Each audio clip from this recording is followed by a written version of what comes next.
ഫ്രിഡ്ജിന്റെ compressor അടിച്ചുപോയി. കാരണം നിങ്ങൾക്ക് പറഞ്ഞുതരാം, നിങ്ങളുടെ വീട്ടിലെ എല്ലാ ഫ്രിഡ്ജും ഇതേ പ്രശ്നത്തിൽ തന്നെ ആയിരിക്കും ഉണ്ടാവുക. കാരണം ഫ്രിഡ്ജിന്റെ ഐസ് കട്ടാകുക, പിന്നെ കുറച്ച് കഴിഞ്ഞാൽ തണുപ്പില്ലാണ്ടിരിക്കുക. അപ്പോൾ അതിന്റെ പ്രശ്നം എന്ന് പറഞ്ഞാൽ, ഞാൻ ഫ്രിഡ്ജിന്റെ ആൾക്കാരെ മുമ്പ് ഞാൻ വിളിച്ചു അവർ വന്നിട്ട് 2 പാകിസ്ഥാനാണ് മുമ്പ് ഒരു 4-5-6 മാസം മുമ്പ് ഇതേ പ്രോബ്ലം ഉണ്ടായിരുന്നു. അവർ വന്നിട്ട് അതൊക്കെ ചെയ്തിട്ട് പോയിട്ട് പിന്നെ ശരിയല്ല.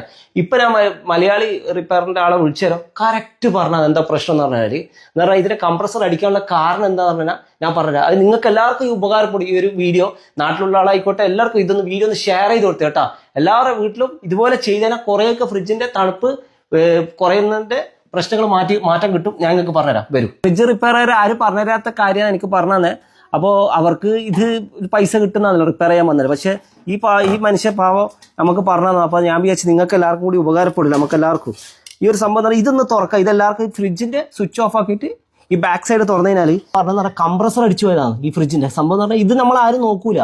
വീട് ഇത് നമുക്ക് പറ്റുകയാണെങ്കിൽ ഒരു 1-2 മാസം കൂടുമ്പോൾ ഇത് കഴിച്ചിട്ട് പെയിൻ പ്രഷറെ കൊണ്ട് ഇതിങ്ങനെ തുടച്ച് ഫുൾ പൊടിയായിരുന്നു കേട്ടോ. പെയിൻ പ്രഷറെ തുടച്ചിട്ട് എയർ ഡ്രയർ ഉണ്ട്, എയർ ഡ്രയറിനെ കൊണ്ട് കാറ്റ് വന്നു കഴിഞ്ഞാൽ കുറേ പൊടി ഇങ്ങോട്ട് വരും.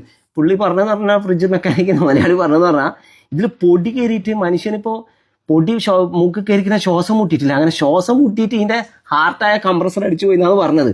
അപ്പോൾ ഇത് നമുക്ക് സ്വന്തമായിട്ട് ചെയ്യാൻ പറ്റുന്ന കാര്യമാണ്. കഴിച്ചിട്ട് ഇവിടെ ബ്രഷ് ഇട്ട് ചെയ്ത് കഴിഞ്ഞാൽ കുറേയൊക്കെ ഫ്രിഡ്ജിൻ്റെ പ്രശ്നം തീരും കേട്ടോ. അപ്പോൾ എല്ലാവരും ഒന്ന് ട്രൈ ചെയ്തോ. പവർ ഓഫ് ആക്കി വേണം ചെയ്യാൻ, അത് മറന്നു വരുത്.